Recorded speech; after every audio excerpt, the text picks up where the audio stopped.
Destiny of a Savior by Famous Fault. Chapter 19. Vigil. Rio wasn't completely sure of what had happened. He had been removing the bandages from his wounds to see how far they had healed. It was remarkable that after 3 months they were still open and bleeding. Some improvement could be seen, but it was painfully slowly. Rebecca had told him that he should count himself lucky that he healed at all. Wounds inflicted by dark magic did not always heal on their own. Then out of nowhere, Dobby had appeared. The elf had been in a great hurry, and although he had given an explanation, Rio hadn't really caught a lot of it. He had, however, caught the word Yugi in the unstoppable stream of words from the elf's mouth, and when Dobby had told him that he had to come along, Rio had taken a leap of faith. The sensation that had followed that leap of faith left him utterly dazed, and he had been able to stay on his feet. He crashed towards the ground and caught himself with his arms. When Rio's mind finally, after a fair amount of time, got over the crushing sensation, Dobby was nowhere to be seen, and he himself wasn't in Hogwarts anymore. He was laying on top of a hill, and wherever he looked he saw more hills, and somewhere in the distance he heard the sea. Below him, close to the beach, there was a little cottage. From where Rio was laying, it looked hardly larger than a dollhouse. Ignoring the throbbing in his head, he stood up and did some sort of attempt to get the dirt off his jeans and shirt. Was that little cottage really the place he was supposed to be? Then, as his eyes got used to the darkness, he saw a lone figure that seemed to be digging. It did not take Rio long to realize that staying on that hilltop would not get him anywhere. Cautiously, he walked down the hill. Unable to see where he put his feet, he tripped more than once. The people in the cottage, however, seemed unaware of his approach. The closer he came, the less it looked like a dollhouse, and he could also see that the lone figure was indeed digging. The digging, however, was different from how a normal person would dig. There was something furious and sad over every movement. The figure seemed to be completely lost in his digging. Every beat deeper into the earth followed a steady rhythm. Upon coming close enough, he could see that the lone figure wasn't so lonely at all, and Rio knew he had come to the right place. Dobby was laying next to him, staring up at the stars. At first glance, the scene looked normal enough, but looking a bit closer, Rio saw everything that was wrong with the scene. Dobby wasn't blinking. In fact, he wasn't seeing it all, and the hole that the boy was digging now made odd sense. It was a grave. Rio stopped in his tracks when he noticed that much. What felt like just minutes earlier, the elf had been telling him to come along, and now he was dead? How could that have taken place in such a short period of time? A cold wind made Rio shiver, and he hugged himself in the hope to collect some sort of warmth. Now he also recognized the boy. He had seen that face more than once in the various newspapers he and Yugi had looked through when they had taken their flight to Britain. "Harry Potter?" Rio asked softly when the boy did not notice his approach. Green Eyes looked up at Rio and seemed utterly shocked at seeing him there. Rio couldn't blame him. He himself would have been equally surprised in such a situation. The wind played with his hair. The boy, Harry Potter, let go of the spade with one hand to wipe the hair out of his eyes. Rio did not bother with that. His hair was so long that it did not even get in his eyes anymore. It did, however, make him look rather spooky, he realized, as he saw the alarmed expression of the teenager. "Who are you?" the boy asked, and Rio noticed that he had one hand in his pocket, ready to draw a wand if necessary. "I'm Makura Rio," Rio said softly. "Dobby brought me here." Large brown eyes looked sadly upon the figure of the elf. As close as he now was, he could see the silver knife in Dobby's stomach, and he winced. Harry's eyes went wide. Clearly the name meant something. "You were Professor Muto's friend," the teenager said and sighed. "I thought you were dead. Everyone thought so." "I'm not," Rio said, stating the obvious. Then he approached, but when he saw Harry tense, he stopped and sighed. He'd really never get used to this world at war. All the hostility was not something he was comfortable with. He was so used to people believing him to be kind. It was still hard to approach anyone carefully. "I don't want to harm anyone, please," Rio said, and made a gesture towards Dobby. "Dobby was not only your friend." Harry sighed deeply and removed his hand from his wand and continued digging. He did, however, keep a close eye on Rio as the albino knelt down next to Dobby and stopped his digging when he saw that the white-haired man was indeed crying. Rio had a lot of questions, and he did not want to enter the cottage before knowing what he walked in on. He frowned, looking at the cottage, but he did not ask Harry any questions. It was just as when Yugi had returned. One could only accept the things he was willing to share and refrain from asking questions. It would not be right. Rio just sat next to the elf, mourning silently as Harry dug on. Slowly dawn started to approach, the albino noticed, as the sky slowly became lighter. Then a red-haired boy and a dark-skinned boy around Harry's age emerged from inside the cottage. They headed their way, but stopped when they caught sight of Rio. They exchanged a few words, which neither Rio nor Harry got. Then the dark-skinned boy turned and headed back in again, as the red-haired one continued towards them. "How's Hermione?" Harry asked as the red-haired teenager reached them. "Better," was the solemn reply. "Fleur is taking care of her." Then he turned to Rio. "You are Rio Bakura." "Correct." Rio simply nodded, although he wondered how the boy could know. It was just as surprising as that Harry had recognized his name. He did not ask. "Dane has informed the rest that you've arrived. You can go in if you want." "And how is Yugi?" Rio asked, his voice witnessing of his worry. "Alive," the red-haired boy said darkly. "But we don't know if he will survive yet. He's been severely tortured." New tears sprung to Rio's eyes as he stood up. He neither tried to stop nor hide them. He bowed his head and whispered, "Thank you." Then he walked away as the boy jumped into the hole next to Harry and in his turn started digging next to his friend. When Rio reached the cottage, the dark-skinned boy, whom he supposed was Dean, was waiting for him. "Come on in," he said, and opened the door for Rio. The albino walked in, followed by Dean, who closed the door behind him. Dean led Rio into the living room, where a silent assembly was gathered. They all looked up as the two entered. An unusually beautiful woman, with a white apron, stood up upon them entering and walked forward. "Rio Bakura, you have come for Professor Buto, yes?" she asked. Her voice had a thick French accent, and her tone was soft. Rio nodded silently. "He'll be glad to see you," a dreamy voice said. "He thought you were dead and has been feeling guilty." The voice belonged to a girl with long blonde hair and large eyes. "That sounds like Yugi," Rio whispered. "I'll take you to him," Dean said, and led the way up the stairs. Rio followed silently. Had he been less worried about his friend, he would have appreciated how unexpectedly homey the cottage was, but as it was, he did not notice. At last, Dean opened the door and motioned for Rio to enter. "I'll be downstairs if you need anything," he said softly, and then looked Rio in the eyes, and his tone lost all its softness. "Thank you." Rio did a double-take in surprise. "For what?" he asked, honestly confused. "For what you have done at Hogwarts," Dean said, then closed the door behind Rio. Rio sighed deeply and looked around himself. He was in yet another light-colored and homey room. Against a wall stood a large bed. That bed was occupied by the extremely pale and unconscious form of Rio's best friend. Next to the bed stood a wooden chair. Rio sat down on that wooden chair and required a few minutes to comprehend what he was seeing. Yugi was only covered by the sheet from his knees up to his torso. The reason for that was unmistakable. Yugi was burning up. He simply radiated heat. The fever he had surpassed anything Rio had ever seen before. Yugi's fever wasn't the only thing that surpassed anything that Rio had seen before. The wounds covering Yugi's face, arms, and torso looked a lot like Rio's own, only deeper and more in numbers. They were also bleeding and not bandaged. Rio frowned, but he supposed these wizards and witches knew what they were doing. Then there was Yugi's legs. They were black and blue. There wasn't a single spot of normal-colored skin left above his ankles. The bones in his legs had not been broken. They had been shattered. Rio knew that if he had not sat down, his legs would have given way.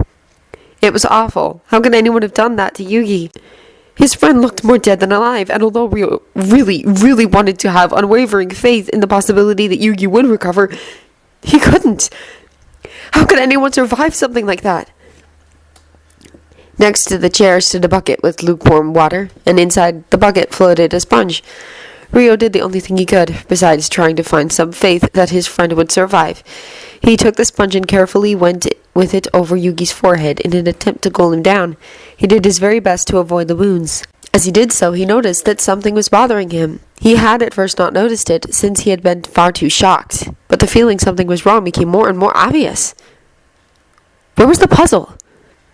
The absence for the puzzle was highly troublesome, for a lot of different reasons, but the main reason as to why Rio suddenly wished it was here was because he was convinced that Yugi's chance of survival would increase dramatically with it. Yugi never did well when separated from a Tem. If he wanted to have any chance of survival, he was going to need that presence in his heart and mind.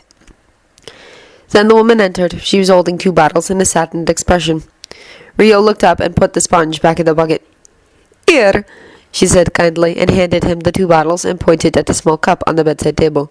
"He needs to drink that once every hour," she said, and pointed at the bottle that said Scaligro. "His legs?" he asked. The woman nodded. "Oui, that other bottle is for his blood. He needs a glass of that once every half hour. If you want, you can give it to him." "Thank you," Rio said, and did his best to conjure a smile, but it was more of a grimace.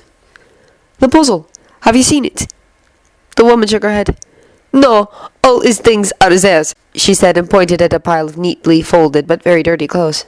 "I did not go through them out of respect. Perhaps it is there." Then she took a few steps forward and put a hand on his shoulder. "He will be fine." "Do you really believe that?" Rio asked her. If even the stranger could believe it, certainly he could. "I don't know," she said silently, and removed her hand. "I hope so. He has done a lot of good." Rio nodded. "Yes, I know. I don't think he will survive. Not without the puzzle. He needs a Tem." "A Tem?" she asked, confused. "His spirit," Rio explained, and took the red-colored bottle that was for replenishing the blood he was losing at such a quick rate. "Why haven't you bandaged him?" he asked. His tone was not reproachful, just curious. "It is dark magic. It would not help. We would only have to change it again and again. The only thing that can make him recover is his own strength. We can only keep him alive by giving him blood, so he does not die from blood loss. I have tried to close his wounds, but I am not skilled enough." "Thank you," Rio said nonetheless, and poured the blood-red liquid into the cup. Then he carefully held up Yugi's head and poured the potion into his mouth. Yugi did not visibly react. He became a shade less pale, but the added amount of blood also made his wounds bleed more. The odd thing was that neither the sheets nor the mattress were soaked. As soon as the blood touched the fabric, it vanished. It took about 3 minutes before Yugi became just as pale as he had been earlier.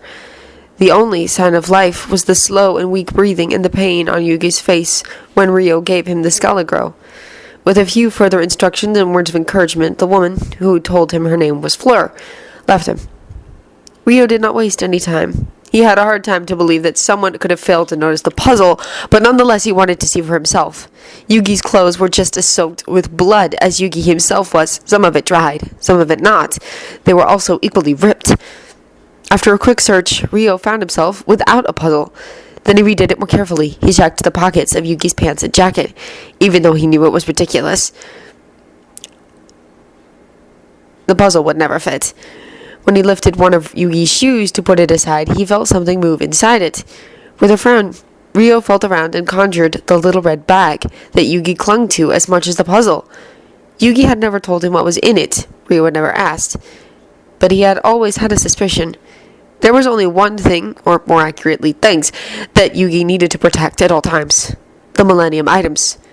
Naturally, at the time he had dismissed the idea, since they would never fit. Now, however, it did not seem quite as ridiculous anymore. He opened the red pouch after a couple of minutes of contemplating.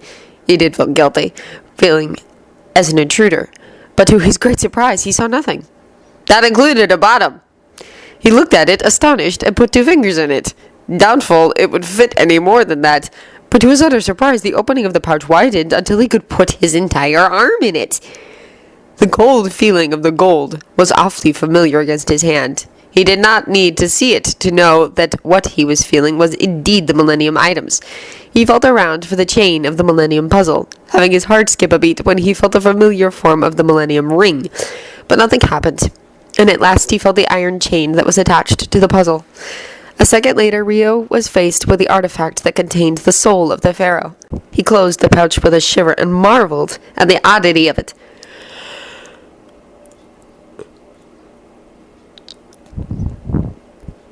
The puzzle was the only item he felt comfortable around. All the others made him shiver.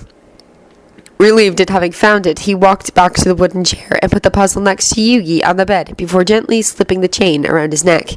The puzzle glowed softly, almost as thanks, before turning back to normal. Nothing spectacular happened. Everything was the same as before, but for Rio, it all looked more hopeful. The man with a slightly scarred face entered with a tray an hour later. "I brought you some breakfast," he said softly, and put the tray on the bedside table. "No improvement?" "Perhaps," Rio said, praying that the combined strength of Yugi and Atem was sufficient to survive the torture. The man, Bill, noticed the sudden addition and asked about it. Rio explained the importance of the bond between Yugi and Atem as good as he could, even though it hardly seemed sufficient. "Regardless, his chance of survival has increased. Yugi does not tend to be very hopeful that Atem. It will be much easier for him to get through this when he is a bit more positive about it. At least I hope so." "Sounds complex," Bill said. "What about you? How did you get wounded?" "Sectum sempra," Rio said silently. "It happened a while ago, but it simply won't heal." "Come downstairs. Fleur should be able to do something about it," Bill said kindly. Rio took the glass of pumpkin juice and drank a little. "No thanks. It doesn't really bug me. It doesn't hurt. Until I am certain Yugi will survive, I prefer not to leave his side." "I understand," Bill said, seeing there was no point in pushing further. He was about to leave, but Rio kept him from it. "Can you tell me what happened?" To the albino's disappointment, Bill just shook his head. "I do not know. Nobody is telling me anything.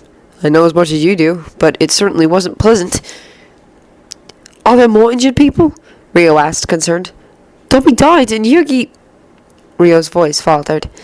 "A few," Bill said, "but not one of them is as badly injured as Professor Muto. They will all recover soon." "That's good," he sighed. "And Dobby—" "We buried him," Bill said. "Should we have called you? Harry said that Dobby brought you here." "No," Rio said inside. "It's okay. I really liked Dobby, but I would not have left Yugi's side. I'm certain he understands that." During the remainder of the day, several people peeped in to see how Yugi was doing. Dean came in quite often. He told Rio about Yugi's time as a teacher from his point of view. It was quite different from Dobby's, but intriguing nonetheless. Rio could not help but smile as Dean told Rio that Yugi was the reason he and his girlfriend met, and that his girlfriend was still alive. Dean also joined Rio for lunch. Seeing as the kitchen was filled to the brim, he had told Fleur he would take a tray up to Griphook and Rio, and then would stay. Fleur had been more than relieved to not have to serve the goblin. Bill and Fleur also occasionally stepped in to see if they could do anything. Now and then, Fleur had a new bottle of blood replenished with her. Both Bill and her did another attempt to close Yugi's wounds with magic, but to no avail. Whatever magic had been used, it was too dark to be healed. He once got a visit from the girl with the dreamy eyes, who called herself Luna. She did not stay very long, and avoided all questions that Rio asked her. When he was alone, Rio had all his attention on Yugi. His fever was, if possible, getting more intense, and his breathing slower. The hope that Rio had gathered was slowly fading away, and he became less and less certain that Rio would survive. The signs of life, Yugi admitted, became less pronounced the more time went by.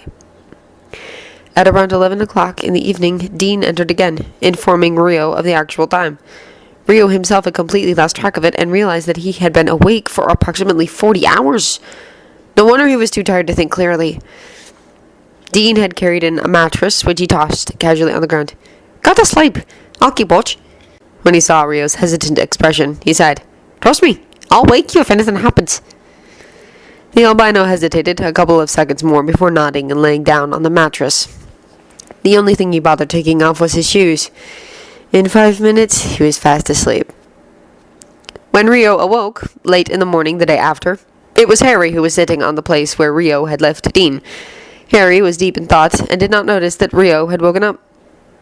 "Good morning," Rio said, more out of habit than out of truth. Harry jumped in surprise, but gathered himself quickly and turned to Rio. "Morning." "Has anything changed?" Rio asked, though he supposed not. Otherwise Dean or Harry would have woken him. "Not since I told Dean to get some sleep an hour ago," Harry said. "It does not look good, though." Rio sighed and picked up his shoes. He put them on rather clumsily before walking over to Harry. It was indeed not looking good. The albino put a hand on Yugi's forehead. With such a fever, it was odd that he was still alive. His wounds were also still bleeding, and Rio was certain that Yugi had grown paler than last time he had seen him. All by all, the situation was alarming. Rio noticed the tears in his eyes, but was too grieved to care.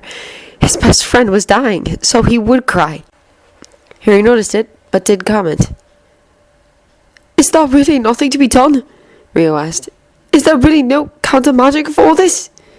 Harry shook his head. I'm certain there is, but none that any of us knows about. I know only one person that is able to cure wounds like these, and that person is not our friend. Who? Rio asked, without any hope. From Harry's tone alone, he could tell that the person who could was more likely to kill them than to aid them. Severus Snape, Harry said with unconcealed hatred in his voice. Rio recognized the name. Yugi had told him about Severus Snape on their flight to Britain, and his name was all over Hogwarts. I see. I have heard about him. Harry stood up to allow Rio to take place on the wooden chair again. Rio thanked him, and took the sponge.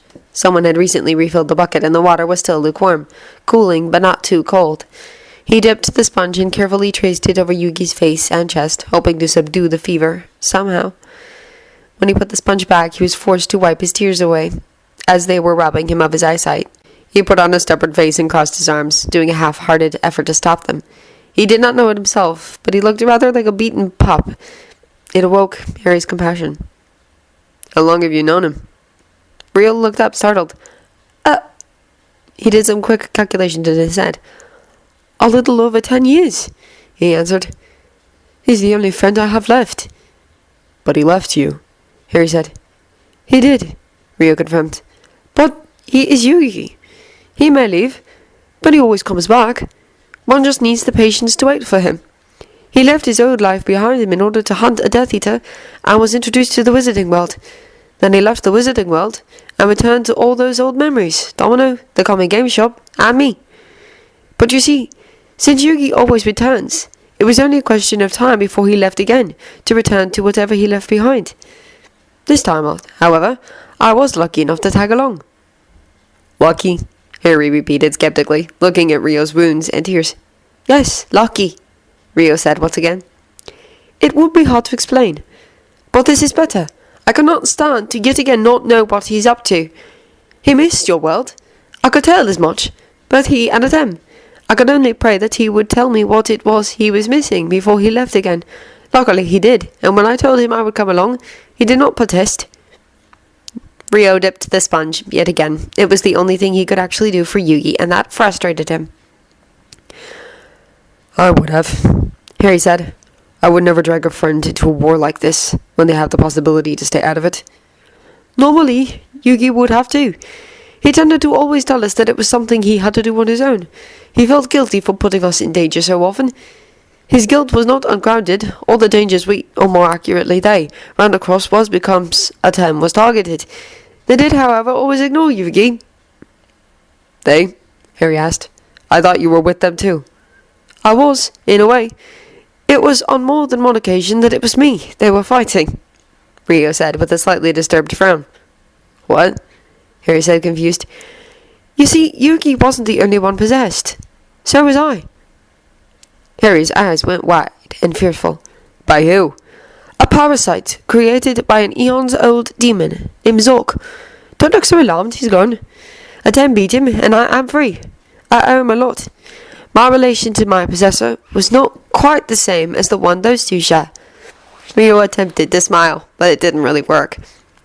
I think that the reason Yugi did not protest when I told him I would come too was because, for once, he did not feel that it was his fault. Rio sighed deeply. It is actually better to sit here and pray he survives than to be in Japan and not know if he is alive or dead. It would be better to be here if he dies than to receive a message one way or another that informs me that he is dead. Do you think he will survive? Harry asked. I don't know, Rio said. He must, though. He must, for everyone that cares about him, for me, and most importantly, for Atem. Tell me what happened to him. Rio saw that Harry hesitated, but he waited patiently. I can't. Why not? The albino asked. I am not asking you what you are up to. I am asking you what happened to my friend. Who did this to him? And why? Harry sighed. He was captured by Bellatrix Lestrange. Apparently you know who still has business with him, and Bellatrix was ordered to keep him on the verge of death so he would not escape. They know how powerful he is. They saw it as the only way to subdue him. She tortured him daily. I do not know what you who wanted with him. But whatever it was, he never got to that point. I see, Rio whispered and drew up his knees to his chest. For how long? 3 months, Harry said, and wondered if he should have lied when he saw the horrified expression on Rio's face. Should I go? Do as you please, Rio answered. I am going to stay right here. And so Rio did. He stayed there constantly for the coming days. Sometimes Harry, Dean, or Hermione told him to get some sleep, and then they would take place at Yugi's side. After 4 days, however, when Dean came in to tell Rio to get some sleep, the albino refused. The reason was obvious. The last few days, Yugi had been getting worse and worse. His fever did not disappear. His bones did not heal half as quickly as they should have with his color grow. His wounds did not show any signs of healing, and he was completely dependent on the blood replenished to stay alive. Nobody in the house thought he was going to survive. Now, however, when Dean entered, there was a clear difference from the days before. Professor Muto's breathing was no longer too slow. It was uneven, ragged, and forced. It sounded as if his lungs were giving up. It sounded as if his final moments were near. I can't go to sleep now, Rio said, and Dean understood. Instead, he sat down on a chair next to Rio. Over the last days, someone had put an additional chair in the room. Dean believed it was Hermione, but he was not quite sure. Rio and Dean did not exchange another word. He tried respectfully not to listen as Rio talked to Yugi in Japanese, trying to reach him and asking him to stay alive. Rio's words were soft and kind, like nearly anything he said. When Hermione entered just a minute later with another bottle of blood replenish, she stopped dead in the doorway. Rio did not react. Dean only looked at her and shook his head a bit. Hermione put the bottle down on the bedside table and nodded as tears sprung to her eyes before she left to inform the others. Downstairs, the news was received differently by different people. Griphook did not really seem to care when he heard. Bill and Ron just looked down and put on a distant and unfriendly expression. Luna looked rather horrified and sat down, not speaking a word. Harry walked out and sat down at Dobby's grave, his main emotion anger. He had the horrible feeling that everyone was dying, truly everyone, one way or another. Mr. Ollivander just nodded. He who had witnessed the torture for all that time had never experienced anything else. Fleur and Hermione, who had never liked each other, found an odd sort of comfort with each other. They huddled close together on the couch and cried silently. Rio just kept talking to Yugi, and oddly enough, it was the first time since he had arrived at Shell Cottage that he actually managed to smile properly. Dean had no idea why the albino was smiling, but in combination with the tears, that smile only witnessed of his grief. Don't be grieved, my child, a deep old voice said from seemingly nowhere. Then suddenly an old man was standing next to Rio. Dean almost fell off his chair from mere surprise. The bearded man next to Rio was dressed in purple robes and was holding a long staff. Sage of Stillness, Rio gasped and stood up hastily, as if he only wanted to get away from the man. His expression was a mixture of surprise, fear, and suspicion. The sage did not seem to care about Rio's negative reaction and simply smiled at the white-haired man. Your friend will not die. It is too early for them to leave this world. They still have a task to fulfill. We are so close. It would be a shame to let it all end like this, the sage said, and put a hand on Yugi's head. A golden light started to glow, and what Fleur had failed to do, the sage did in only a couple of seconds. Yugi's wounds healed, his bruises disappeared, and his breathing became normal again. Dean, even though he had seen it before, could not help but gawk at what he was seeing. Mystical elf had healed a broken nose, a broken ankle, small cuts and bruises, awoken the stunned. That had been impressive enough. That this creature was able to heal injuries as severe as Yugi's was stunning, and Dean did his very best not to be noticed. He was certain that someone able to heal wounds like that would be more than capable to inflict wounds of the same degree or worse. It will still need a lot of time to recover, but he will be fine if you give it time, the Sage of Stillness said, and looked at Rio. You are from the Dominion, right? Rio asked, recalling what Yugi had told him. The sage nodded once. Yes. Rio did not know what to think. The beasts from the Dominion had allowed Rebecca to die, but they had saved Yugi's life. They really would do anything to have the shadows gone from this world. The only reason you did this was because you want to get rid of the shadows. Had Yugi not been crucial to that, you would have let him die. We are not supposed to interfere in the business of the living, the sage said. Then why did you? We all knew that this would kill him. So why did you wait so long before doing anything? Why all the games? Rio asked, knowing that he simply should be grateful that his friend was still alive. Everything at its proper moment, the Sage of Stillness said calmly, before disappearing into nothing. Rio did no longer spend every waking hour at Yugi's side. Most of them, but not all. He saw no longer a need to have the other inhabitants bringing him food and things alike, and he instead joined them at the overcrowded table. When Fleur, just a few days later, got an understandable outburst over having to serve the goblins every whim, and Bill went to tell him that the arrangement could no longer continue as it did, and Griphook was forced to eat at the table with them, Rio was rather grateful that he had made the decision before Fleur's rage could turn his way. Even though he was now quite often in the company of the others, he still was quiet most of the time. Now that he spent time with them, they started to understand how shy Rio was, and they took every opportunity they had to tease him with it. Now that Yugi was recovering, the mood had increased dramatically. Yugi's fever had disappeared overnight, and his bones were fully healed. A week later, he was, however, still fast asleep, and Rio waited patiently. He and Dean had not told everyone present about the reason for Yugi's sudden recovery. Bill, Fleur, Griphook, and Mr. Ollivander were completely oblivious. The rest of them weren't. They had all been in the Ministry of Magic and had seen something similar before. It was the night that Mr. Ollivander left that Yugi awoke for the first time. Rio had been downstairs, telling Luna and Ron Muggle fairy tales with the help of Hermione. Dean had been upstairs together with Yugi. Suddenly he came running down and informed Rio that he was waking up. Rio did not say another word. He ran up the stairs at top speed, leaving Luna and Ron with the unfinished story of the Seven Simons, and Hermione was unable to finish it since she did not know it herself. Instead, the three just exchanged a look. Then Hermione started telling them a different story.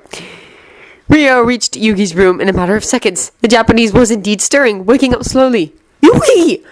Rio called out delighted and took his friend's hand as he sat down on the wooden chair. Dean was standing against the wall next to the door, uncertain as to what to do. Then he decided to leave. The two deserved some time for themselves. He'd go and say goodbye to Mr. Ollivander, who would be leaving just before dinner. Rio did not even notice that Dean left. He had all his attention on his friend. Although Yugi was stirring, it still took him a couple of minutes to return to the world of the living and open his eyes. When Amethyst's eyes opened for the first time in weeks, Rio couldn't help but cheer. Rio! Yugi gasped when he saw who was sitting next to him. His voice was hoarse. It bore witness that he had hardly used it for months. Welcome back, Rio said with a smile. Yugi's shocked expression was somewhat comical, but it was also filled with relief. I thought you were dead. Rio shook his head. I got away. I've been occupying the room of requirement while you were in Azkaban and... Rio's voice trailed off, uncertain if he should mention it. It's you who has been doing insanely dangerous things. Yes. What happened? The last thing I remember is Draco Malfoy, Yugi said and looked at Rio with a frown. Where are we? We are at Shell Cottage with Bill and Fleur Weasley. There are lots of people here. Dean, Luna, Harry, Hermione, Ron, a goblin named Griphook, and Mr. Ollivander, Rio said, not really certain he should answer all of Yugi's questions.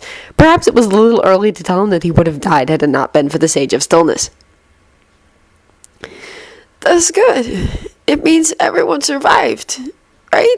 Yugi asked with a frown, as if trying to remember who had been with him. Rio opened his mouth to reply that they had all survived, when he realized that would be a lie. Yugi noticed Rio's hesitation. Who died? The question was spoken in a shockingly matter-of-fact tone, and Rio did not really know how to reply. The tone indicated a large personal distance, but the albino was pretty sure that the matter-of-fact tone would disappear the moment Yugi heard who had died.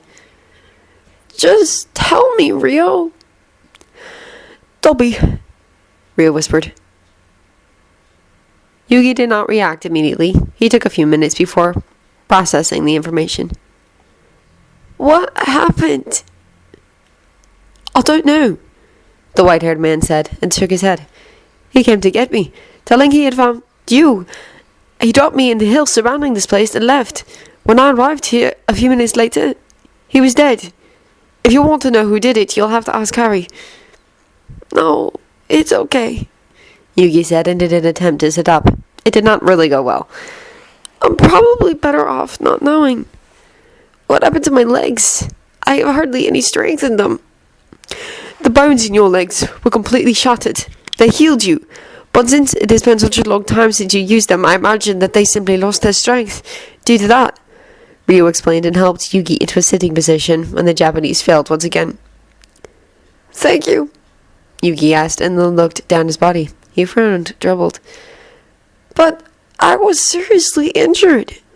I can't even find a scar. How long have we been here? Just a couple of weeks, Ryo answered, and smiled sadly. He'd be forced to tell Yugi soon. He wondered how his friend would react. But then, how come I'm fully healed? It doesn't hurt anywhere. I feel totally fine. Weak, perhaps, but that's all. Who did this? Yugi asked, and looked expectantly at his friend. Upon seeing Ryo's expression, he knew that he would not enjoy the answer. Who? Yugi, you didn't actually survive. The first few days you were here, you looked like hell. It was a struggle to keep you alive. Eventually, it just became too much for you. You were seconds away from dying when Sage of Stillness interfered.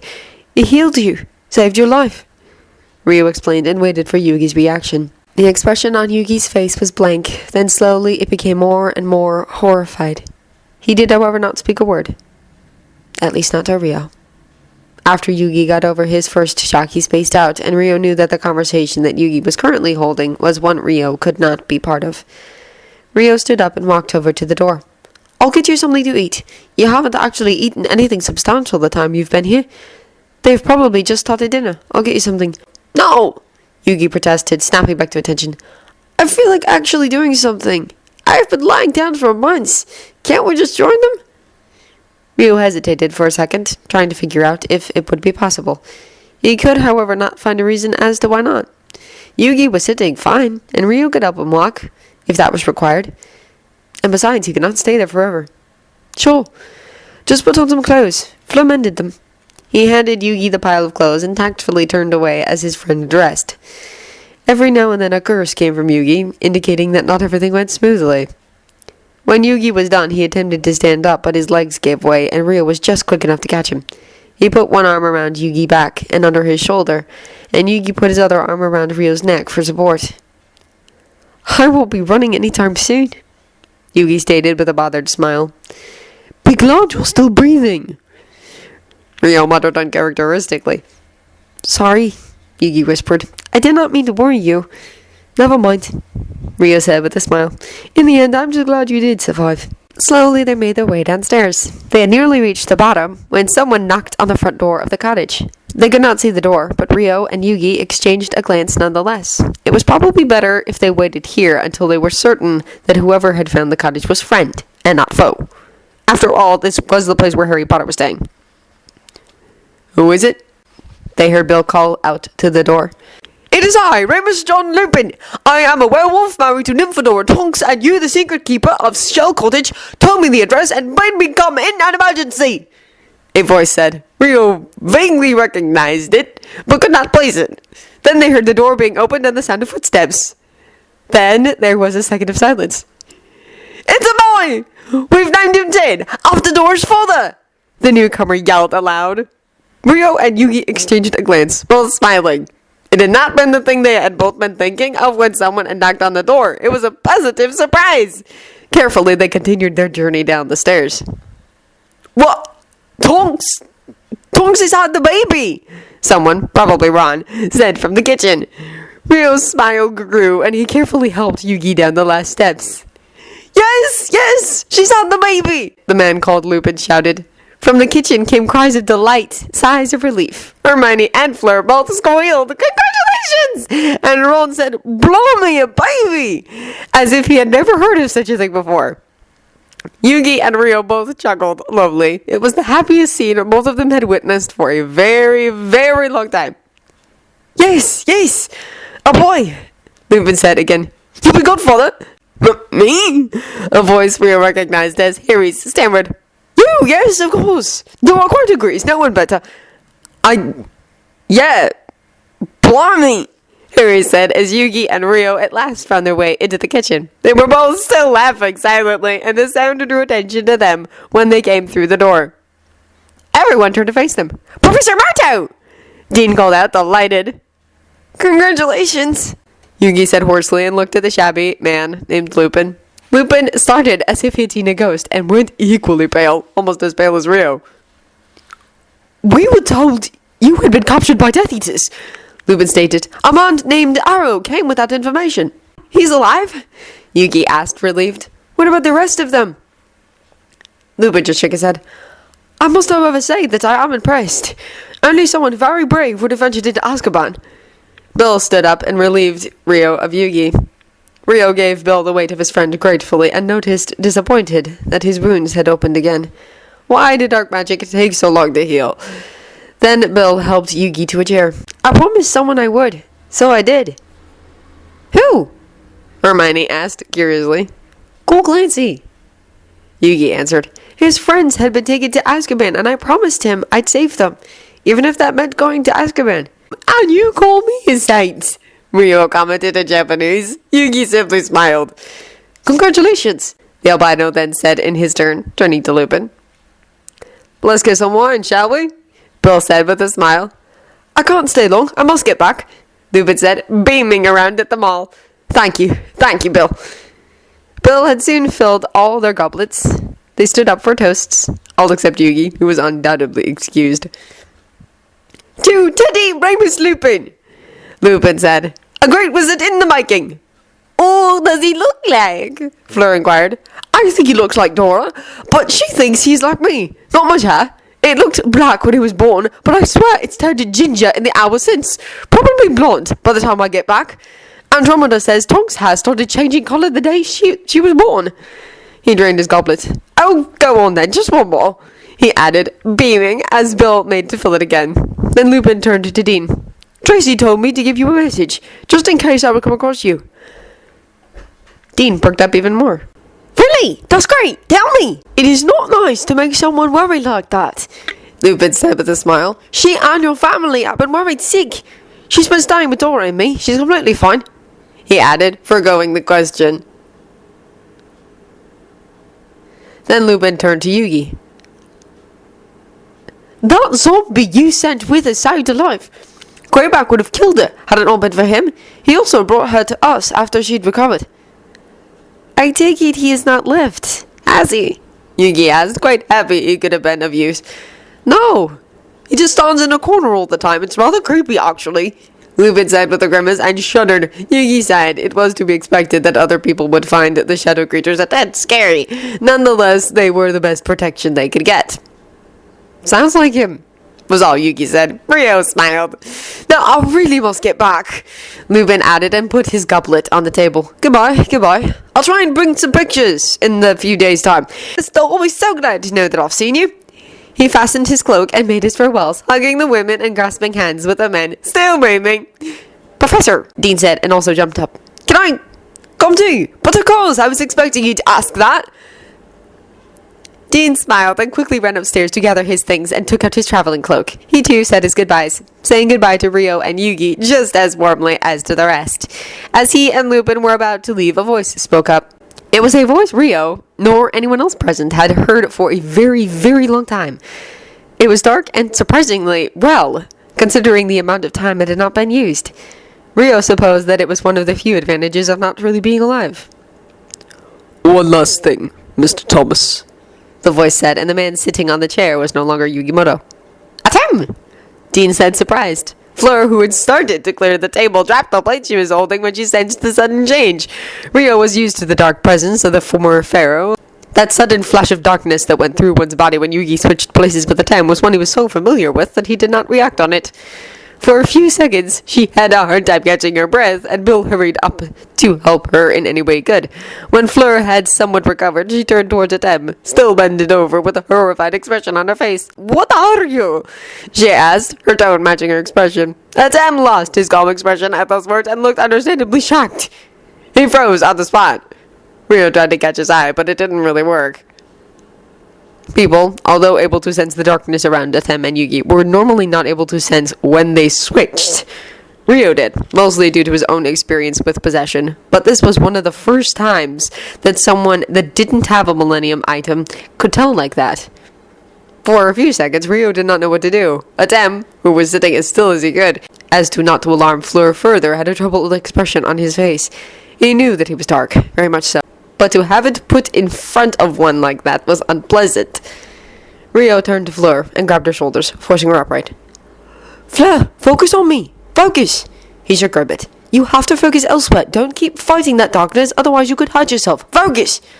Rio looked her in the eyes, but did not look away until her gaze focused on his. "Better?" She nodded. Rio carefully broke eye contact, and when nothing happened, she turned to the tense spirit. "What about you?" I'm fine," Atem said silently, although Rio was not quite sure how true those words were. The spirit carefully leaned forward a bit. "Fleur," he asked, his tone gentle. "What?" She bit at him, still frightened. how come that you could sense it so well?